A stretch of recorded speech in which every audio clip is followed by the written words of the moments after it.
Hey everyone, so for today we will going to discuss all about loss of radicals. Okay, so first thing that we will going to discuss is the product rule for radicals and the quotient rule for radicals. So we have the product rule for radicals and also we have the quotient rule for radicals. So in terms of um describing loss of radicals, it is basically derived from the loss of exponents. Okay, so if you already know your loss of exponents, then it will be easy for you to understand how to derive loss of radicals. Okay, so let's start with the product rule. So when we say product rule for radicals, let's say we have um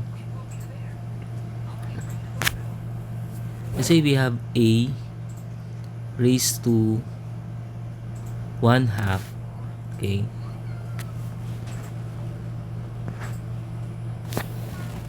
multiplied by b raised to 1/2. Okay, so you can rewrite this as, okay, a raised to 1/2, that will be square root of a, then b raised to 1/2, that is square root of b. Okay, so that is from the definition of loss of exponents. Okay, so with this we can use another loss of exponent, okay, wherein we can rewrite this as, okay, a b raised to 1/2. Okay, or simply we can say that this will be equal to, okay, square root of a times b. Okay, so therefore, okay, the product rule, we can say that if we have square root of a multiplied by another square root of b, so we can easily say that this is square root of a times b. Okay, so that is for product rule for radicals. Okay, so same thing if we're going to use different indices. Okay, we just simply put your nth here, n. Okay, n meaning the index of the radical. Okay, so that is the same as in product rule for higher order roots. Okay, wherein you can use different index or roots of the radical. Okay, but take note that simply take note that if your n is even, okay, your a and b must be non-negative. Okay, so if your index is even, therefore your a and b must be non-negative. Okay, okay, so that's it for product rule for radicals. We proceed with the quotient rule for radicals. Okay, so for quotient rule, it's just the same as in product rule. Okay, we apply the same concept.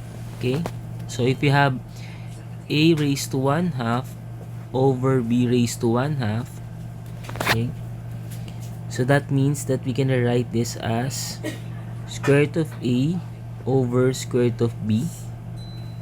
Okay, but according to our rule in the loss of exponents, okay, we can rewrite this one as, okay, quantity a over b raised to 1 half.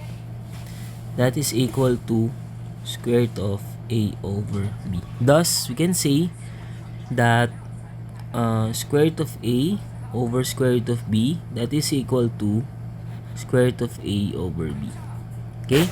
And again, applying in general terms, okay, we can say that this will be also applicable to higher order roots. Okay? So, okay, and again, if n is even, okay, if n is even, a and b must be non-negative. Okay, so you should always remember that.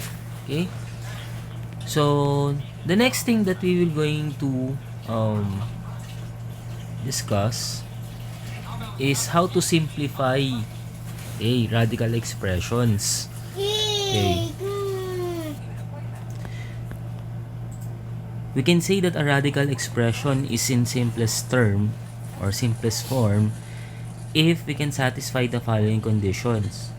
Okay, first is the radicand has no factors whose indicated roots can still be extracted. So in other terms, or in other meaning, the radicand must not contain any numbers that has factors that can still be extracted. Okay. Letter B, the radicand does not contain a fraction. Okay, so again, we will going to simplify further a certain expression, radical expression, if it contains a fraction. Letter C, the denominator does not contain a radical expression. So, denominator must be an integer, but not a radicand, okay, or radical expression. Okay, and last one is the index or order of the radical is in its lowest form. Okay, so the index must be in lowest form. But before that, let us do some review. Okay, before we simplify. Okay. So we can say that if we have here, let's say square root of a raised to m n. Okay. So let's identify. So your n here, this will be your index. Okay, index. Okay, some call it index, some is root, no, so it's up to you, but for simplicity we will call it index. Okay, so your m will be your exponent. Okay, well, a is obviously your base.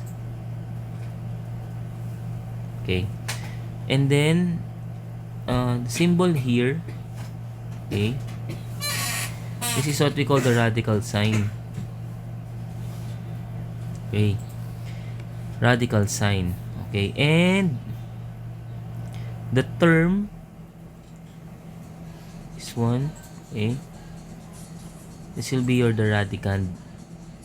So we are guided now with the terms, okay, that we already encountered in our guide in simplifying radical expressions. Okay, so okay, again, the radicand, okay, so the inside part has no factors, okay, whose indicated roots can still be extracted. The radicand does not contain a fraction. The denominator does not contain a radical expression. And the index, which is n, of the radical is in its lowest form. Okay? So let's try to have some example so that we can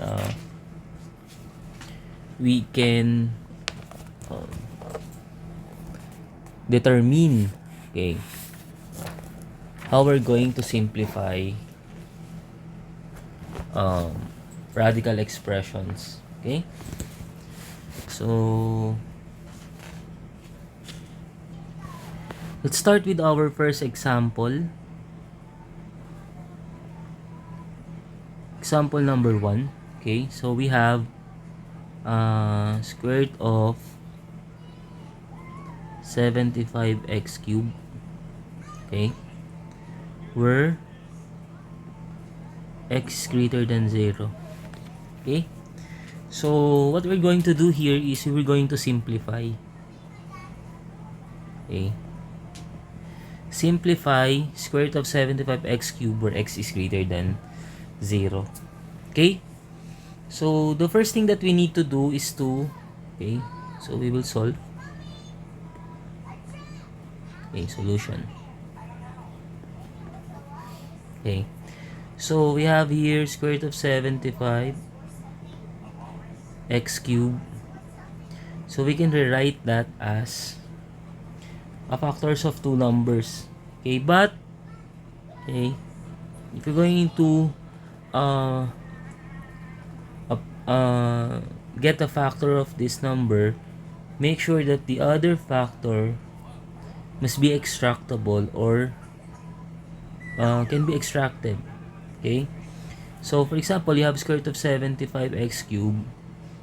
So the factor of 75 that has a perfect square is 25. So that will makes or gives us 25 times 3. Okay, then we just simply factor x cubed, so it will become x squared times x. So I factored it with x squared because our index is 2, so therefore we can easily cancel that out. Okay, so okay, that's it. Okay, just simply execute the simplification process. Applying the product rule for radicals, you can say that this is 25, okay, x squared multiplied by square root of 3x. So we just group this one. Okay, so square root of 25x squared, okay, that is simply 5x. Okay, then the remaining square root of 3x, this cannot be extracted, so leave it as is. Okay, so square root of 3x. Okay, so this will be your final answer. Okay, your final answer will be 5x squared of 3. Okay, so okay, so how come that I got 5x here? Let me show to you this one. How this resulted to 5x? So we have 25x squared. Okay, so if I'm going to simplify this further, it can be written as 5 squared, okay, times x squared. Okay, and if I'm going to break that down, so that is square root of 5 squared times square root of x squared. Okay, so remember that square root and squared are inverse of each other, therefore we can simply cancel this out. So that's give result to 5, cancel squared and squared, so that gives us x, so that makes it 5x. Okay, okay, so another example. Okay,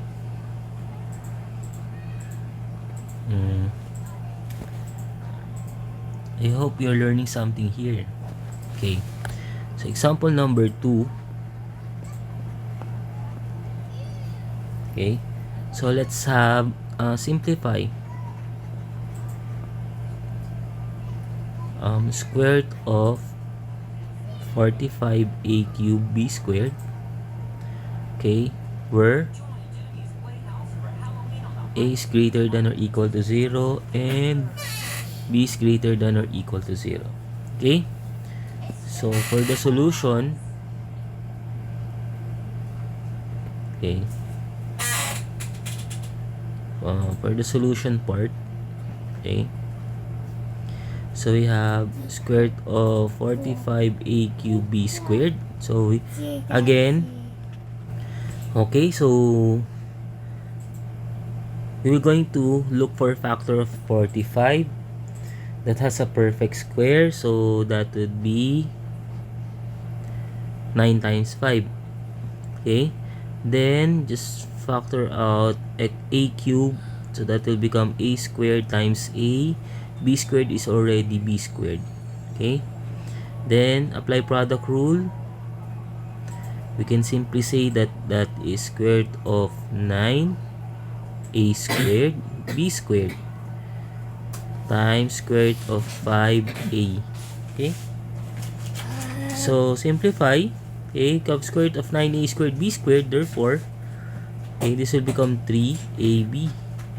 Then we cannot further extract square root of 5a, thus leave it as is. So square root of 5a, therefore your final answer will be 3ab square root of 5a.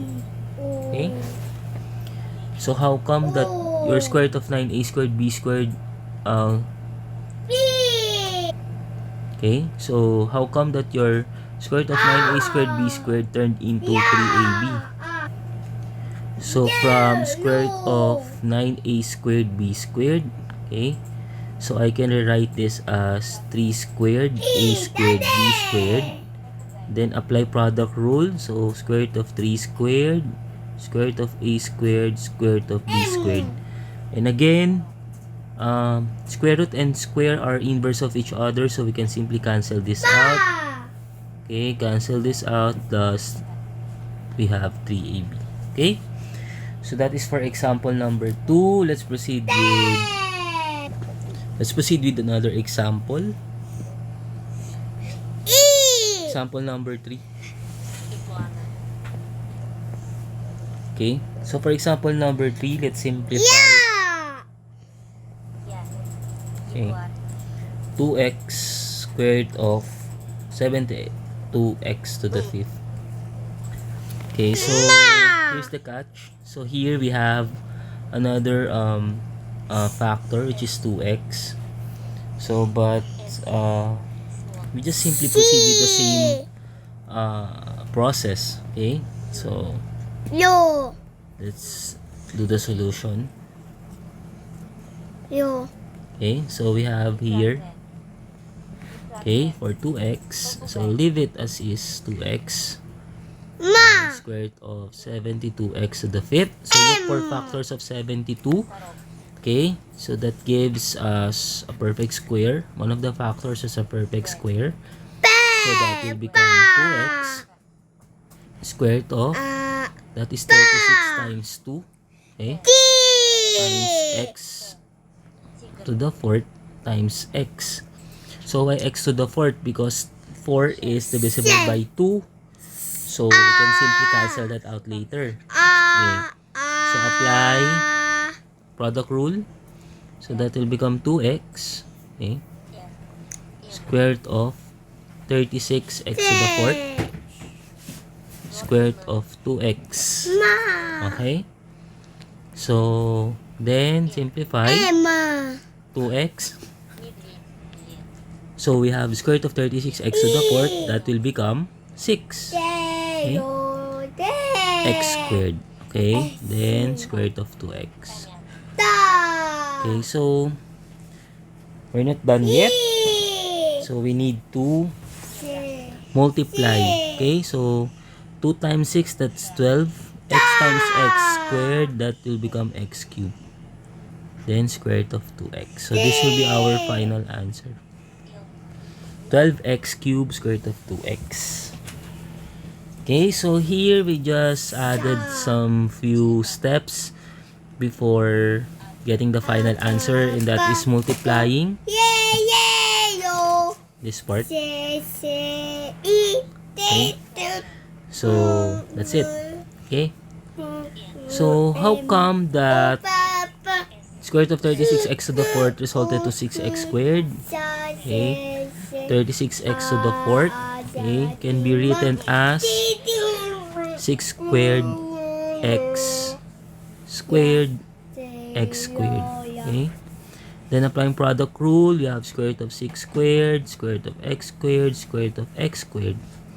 Okay, so cancel it out. So we have 6, cancel, squared, square root, x, cancel x squared and square root, another x. So that gives us 6x squared. Okay, So that's it for our third example. Let's proceed with our fourth example.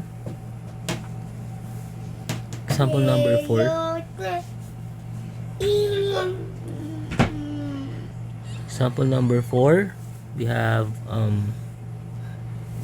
simplify 1/2 square root of 28 x to the 6 y to the 9. Okay, so we still need to simplify, but this time, as you can see, we have 1/2 as part of the coefficient of the radicand. Okay, so let's solve. Solution. Okay, so same with the first same with the previous example number 3. We just leave it as is, the 1/2 part. Okay, and proceed with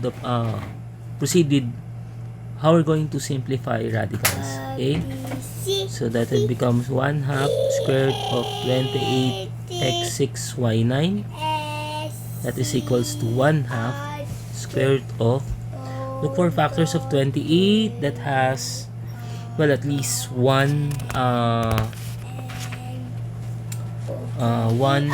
perfect square. Okay, and that is 4 and 7. Okay, so we can write this as 4 times 7. X to the 6 is 6 is divisible by 2. Okay, so we can rewrite it as x to the 6. Then y, we can say 8, then times y. Okay, so as long as your exponent is divisible by the index 2, okay, so we can simply write it as that way. Okay, so apply product rule for radical. Okay, so we have square root of 4 x to the 6 y to the 8 times square root of 7y. Okay, so simplify. We have 1/2 square root of 4, that is 2. X to the 6 is x cubed. Okay, y to the 8, that is y to the 4th. Okay, and square root of 7y. Okay, then do not forget to multiply 1/2, so this will be cancelled. So the answer will be x cubed y to the 4th square root of 7y. So this will be your final answer for example number 4. Okay, so how come that we derive 2x cubed y to the 4th? So square root of 4x to the 6y 8. Okay, so we can rewrite this as 4 is 2 squared. x6, can write this as x cubed, okay, times raised to 2. Okay, then y to the 4th raised to 2. Okay, so product rule, we have square root of 2 squared times x cubed raised to 2 and y to the 4th raised to 2. Okay, then just simply cancel out square root and squared, so that will give us 2, cancel x cubed, cancel y to the 4th. Okay, so that's giving us the answer of 2x cubed y to the 4th. Okay, so that's for example number 4. We'll proceed with example number 5. Okay, example number 5, simplify, okay, square root of 2 square root of x. So this is very simple. Okay, simple example. So applying product rule, okay, so we can rewrite this as square root of 2 square root of 8. We can write this as square root of 2 times 8, or simply square root of 16, or simply 4. Okay, so that's it.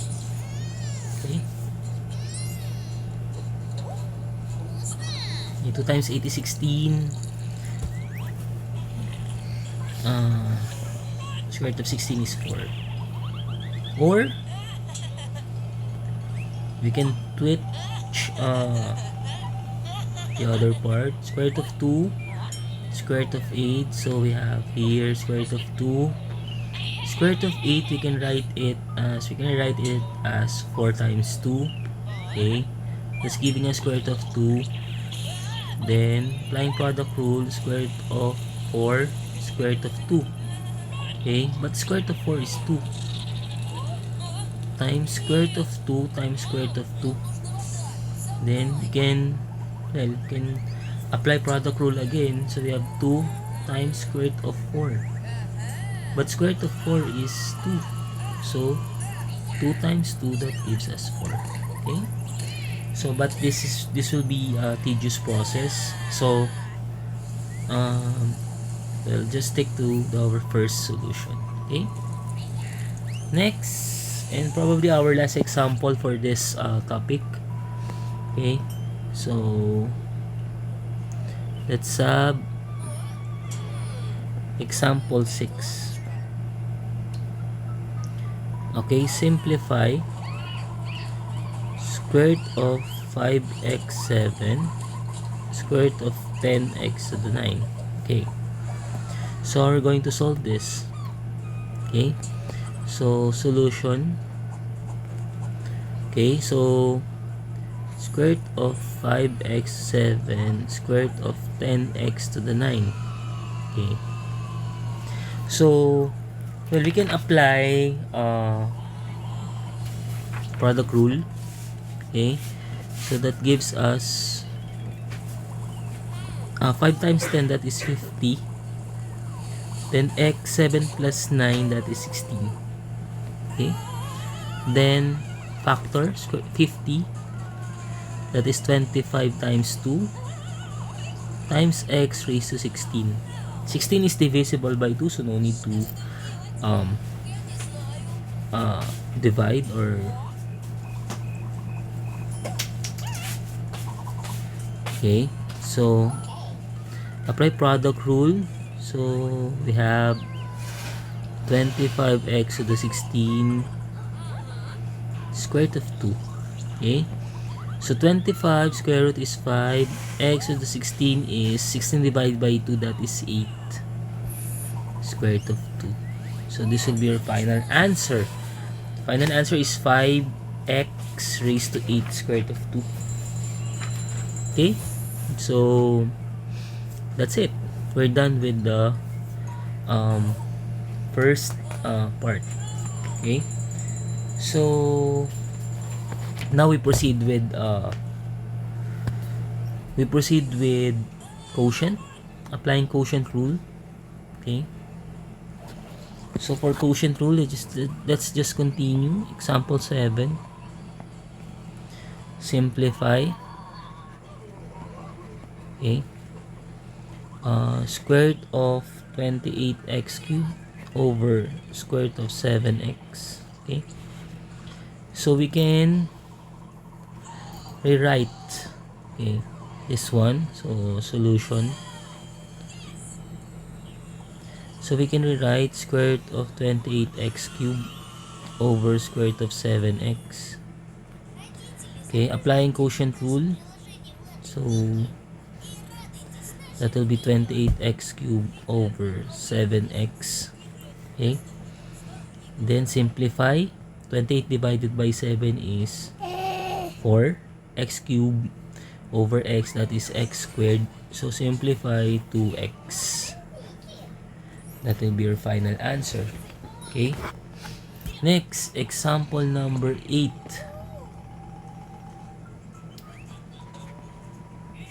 Okay, example number 8, we need to simplify the given 250 x to the 8 over square root of 5x to the 4th. Okay, so how are we going to solve this?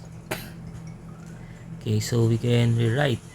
Okay, so square root of 250 x raised to 8 over square root of 5x to the fourth.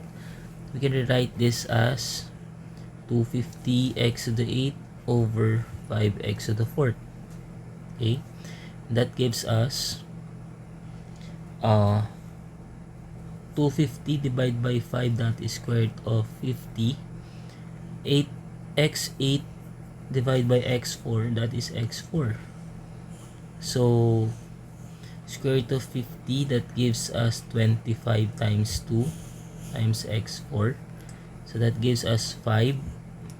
Okay, or let me rewrite 25x4 times square root of 2.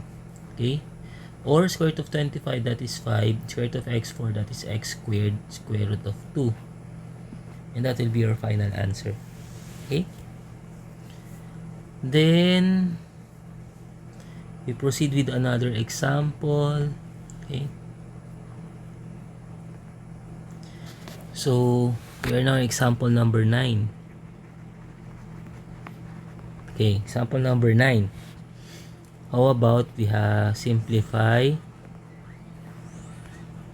okay, square root of 12x7 over 3x.